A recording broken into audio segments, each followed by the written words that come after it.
Précis de théologie ascétique et mystique de Tancrède, suite des vertus morales, suite la chasteté, suite la fuite des occasions dangereuses. La sympathie mutuelle qui existe entre les personnes de différents sexes crée aux personnes vouées au célibat des occasions périlleuses. Il faut donc supprimer les rencontres inutiles et écarter le danger lorsque ces rencontres sont nécessaires.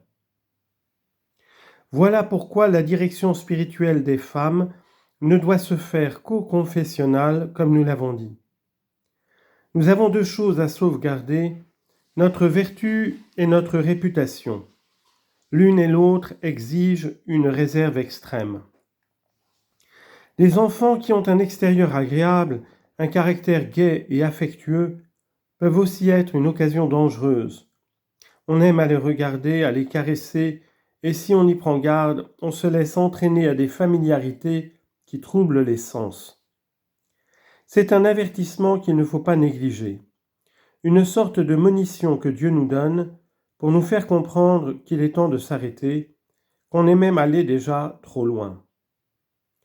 Rappelons-nous que ces enfants ont des anges gardiens qui contemplent la face de Dieu, qui sont les temples vivants de la Sainte Trinité et les membres du Christ. Alors il sera plus facile de les traiter avec un saint respect, tout en leur témoignant beaucoup de dévouement. D'une façon générale, l'humilité nous fait éviter le désir de plaire qui prépare hélas bien des chutes.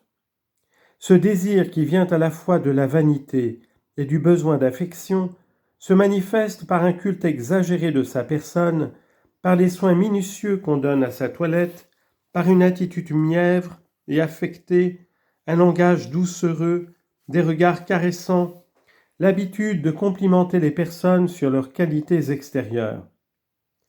Ces manières d'agir sont vite remarquées, surtout dans un jeune clerc, un prêtre ou un religieux. Sa réputation est bientôt compromise, puisse-t-il s'arrêter avant que sa vertu ne le soit.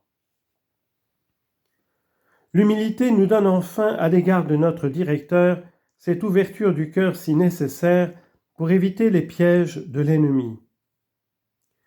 Dans la 13e règle sur le discernement des esprits, saint Ignace nous dit avec raison que, quand l'ennemi de la nature humaine veut tromper une âme juste par ses ruses et ses artifices, il désire, il veut qu'elle l'écoute et qu'elle garde le secret. Mais si cette âme découvre tout à un confesseur éclairé ou à une autre personne spirituelle qui connaissent les tromperies et les ruses de l'ennemi, il en reçoit un grand déplaisir, car il sait que toute sa malice demeurera impuissante du moment où ses tentatives seront découvertes et mises au grand jour. C'est surtout à la chasteté que s'applique ce sage conseil quand on a soin de découvrir avec candeur et humilité ses tentations à son directeur. On est averti à temps des dangers auxquels on s'expose, on prend les moyens suggérés par lui, et une tentation découverte est une tentation vaincue. Mais si, confiant en ses propres lumières, on n'en dit rien, sous prétexte que ce n'est pas un péché, on tombe facilement dans les pièges du séducteur.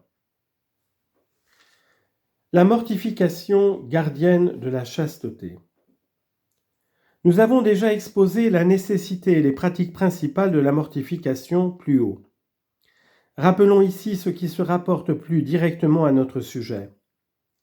Comme le poison de l'impureté s'insinue à travers toutes les fissures, il faut savoir mortifier les sens extérieurs, les sens intérieurs et les affections du cœur. Le corps, avons-nous dit, a besoin d'être discipliné et au besoin châtié pour demeurer soumis à l'âme.